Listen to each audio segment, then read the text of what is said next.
Olá, pessoas, tudo bem com vocês? Espero que estejam bem.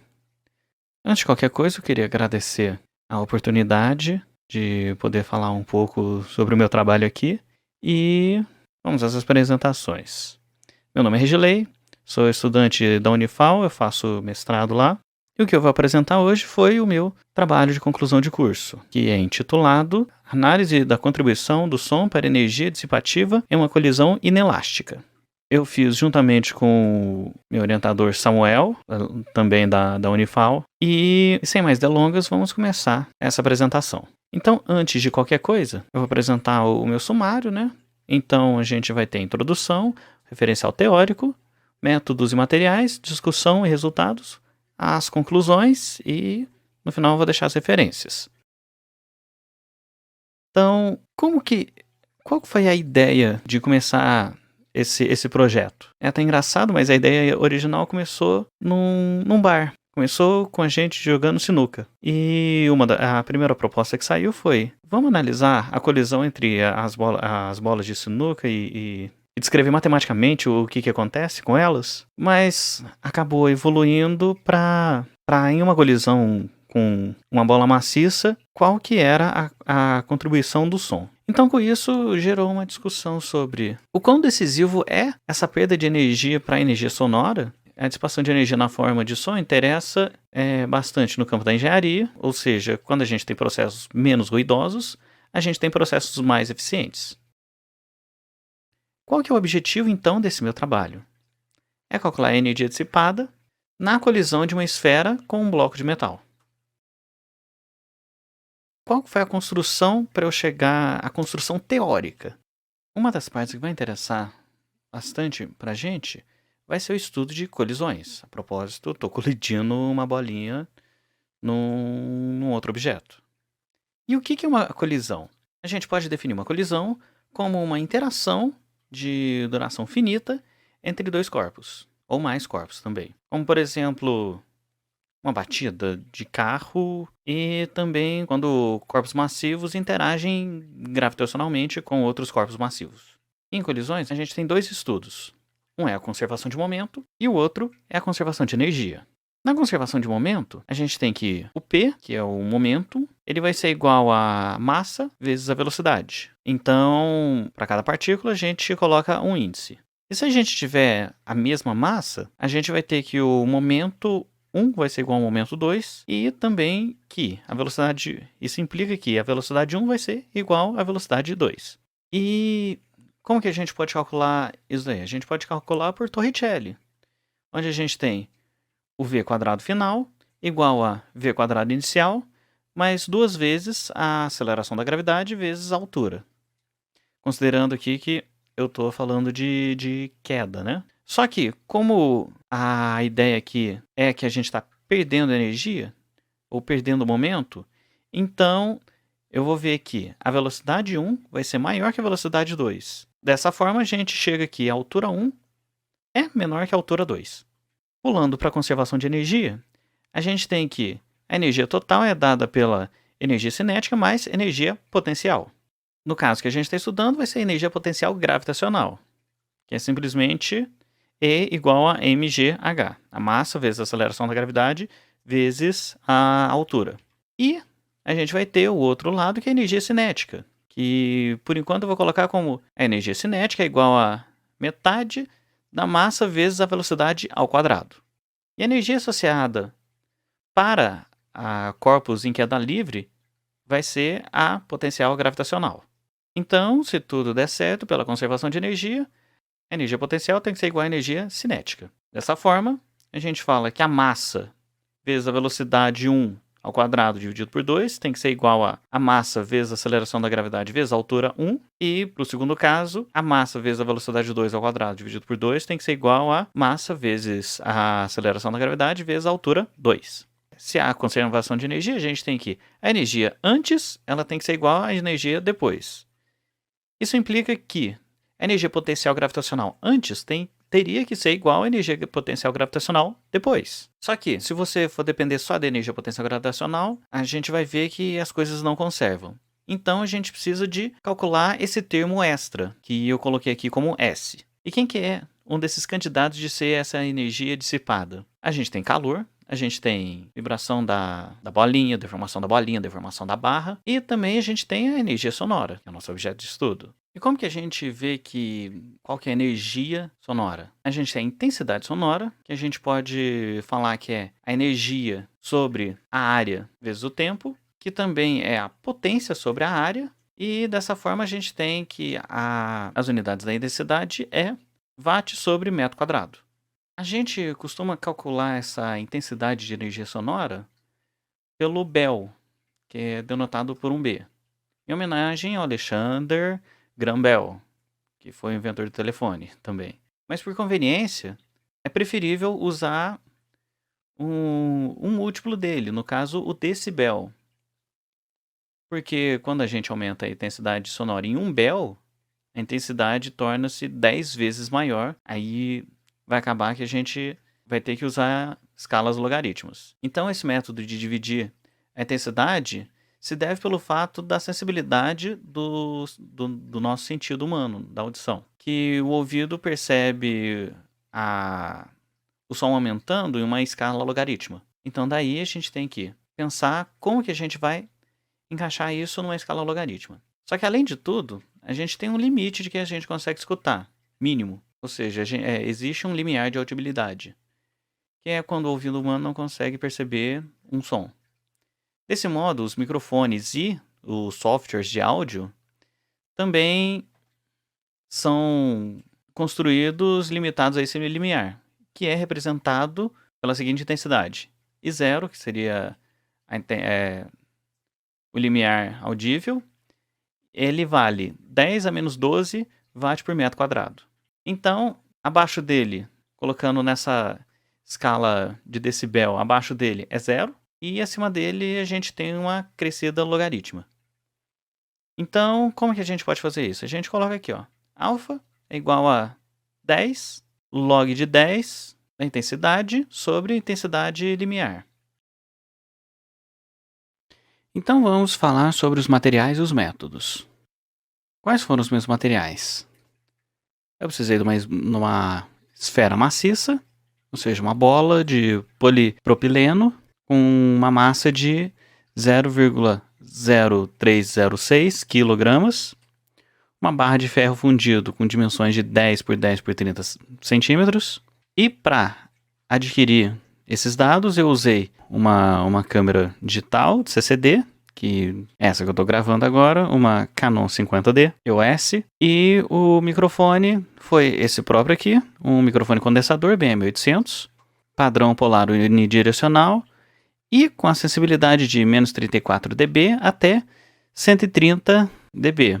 Ele conectado na placa, e na placa do computador. E aí eu usei os softwares, o Audacity para fazer a análise do som e o Tracker para fazer a análise do vídeo. E para mexer com os dados, eu usei a linguagem Python. Para fazer os gráficos, eu usei o Matplotlib. E para fazer os cálculos numéricos, eu utilizei o NumPy. Isso tudo foi na plataforma interativa Jupyter Notebook. Dados materiais, quais foram os métodos que eu utilizei nesse experimento? Eu usei a videoanálise e a análise de áudio. Então vamos separar as caixinhas de cada um. Primeiro começando com a videoanálise. Então, vamos relembrar o que é um vídeo, né? O vídeo, ele é uma sucessão de imagens que são substituídas em sequência, dando assim uma sensação de movimento ao observador humano. E essa substituição em sequência, ela vai depender da velocidade da substituição dela. E isso a gente usa um fator para medir, que é FPS, Frames per Second, que é a taxa de captura de imagens que a câmera faz em um tempo. No caso, são quadros por segundo. E aí, para eu poder filmar essa cena, eu tenho que tomar alguns cuidados. Primeiro, tem um pequeno detalhe da câmera. Tem alguns detalhes. Primeiro que eu estou, além de tudo, usando uma DSLR. Ou seja, ele tem um espelhinho aqui dentro. E quando tira a foto, esse espelho levanta e, vamos dizer assim, marca o meu sensor fotográfico. Então, a velocidade que é capturada por esse sensor, ele é importante porque ele vai dar caso for uma exposição mais longa, ele vai deixar um rastro. Se ele for uma exposição mais curta, ele quase não vai deixar rastro. O problema disso é que a exposição mais curta você tem menos luz, a exposição mais longa você tem mais luz. Além de tudo, você tem que preocupar com a luminosidade. Tanto é que em vídeos de câmera lenta, geralmente precisa de uma luz bem forte. Porque quando você começa a tirar várias fotos muito rápidas, no caso, vários frames muito rápidos, para conseguir fazer em 1000 frames por segundo, eu vou ter pouca luz entrando no obturador. Ok, voltando para a filmagem do experimento. Ela tem que ocorrer, o movimento tem que ocorrer paralelamente à câmera, ou seja, não adianta pegar um evento que eu estou filmando assim. Eu preciso ser paralelo à câmera. Eu preciso que, além da iluminação, eu preciso ter um bom contraste do objeto com o fundo, para eu conseguir marcar ele bem. E, de preferência, ter uma fita métrica para fazer as calibrações das medidas. Tá, com isso, a gente vem para o Software Tracker. Vamos lá. Iniciando o Tracker, eu posso fazer o seguinte. A minha intenção é fazer o tracking, ou seja, acompanhar qual que é a posição da bolinha em cada instante de tempo. Para eu poder fazer isso, eu preciso primeiro setar o meu eixo de coordenadas. Então, eu vou preferir colocar a minha origem na onde a bola vai colidir. E com isso, outra coisa que é importante, eu tenho que colocar esses pontos de calibração. Beleza, a partir disso, eu venho aqui, coloco a opção Track, faço uma nova, escolho um ponto aqui, eu coloquei como ponto de massa. E a partir disso eu vou acompanhando cada frame para marcar a posição da bolinha. Nota aqui o seguinte, quando eu estou numa posição como essa, a bolinha vai muito rápido e o obturador da câmera não conseguiu captar a posição exata dela. Para o meu caso, não foi muito problemático, porque no final o que eu queria era a posição inicial, ou seja, quando eu lancei ela, e a altura que ela chegou depois que ela bateu, depois que ela colidiu com essa minha chapa de ferro. Beleza. Ok, coloquei a minha fita métrica aqui. Eu falei que essa minha distância aqui equivale a 10 centímetros, ou seja, 0,1 metros. E consigo ver aqui no meu gráfico. Ele me dá um gráfico de tempo por posição. Eu chego na primeira posição e vejo que eu tenho uma altura. No caso aqui, a altura de 47 centímetros. E quando eu chego na próxima altura, eu vejo que diminuiu de 40 centímetros para 30 centímetros. Aqui deu quase 50 centímetros. Então, a partir dessa diferença de altura, eu consigo estipular qual que foi a perda de energia. Seguindo agora para a análise do som, eu vou começar a falar sobre como esse meu microfone ele capta o som e transfere em um sinal digital. Esse meu microfone ele tem uma membrana que, quando a pressão sonora faz movimentar essa película, ele gera uma diferença de potencial por causa das espiras e do ímã que tem dentro dele, fazendo assim, gerando uma corrente que passa para o meu computador. E, além de tudo, essa corrente, por exemplo, a pressão máxima no diafragma do meu microfone, eu vou ter a tensão igual a 1 volt. E quando ela recua o máximo, eu vou ter a tensão igual a menos 1 volt. Então, é assim que calibra é assim que a gente começa a ver como que se calibra esse tipo de microfone. Beleza. Já que eu falei do microfone, agora como que eu fiz a aquisição do som com o software Audacity? Vamos lá, o Audacity é um software de áudio sob licença de software livre e de código aberto e funciona de forma estável com áudio até 32 bits e 384 kHz. Então, e além de tudo, ele tem um tratamento de ruídos integrado. Esse software permite o quê?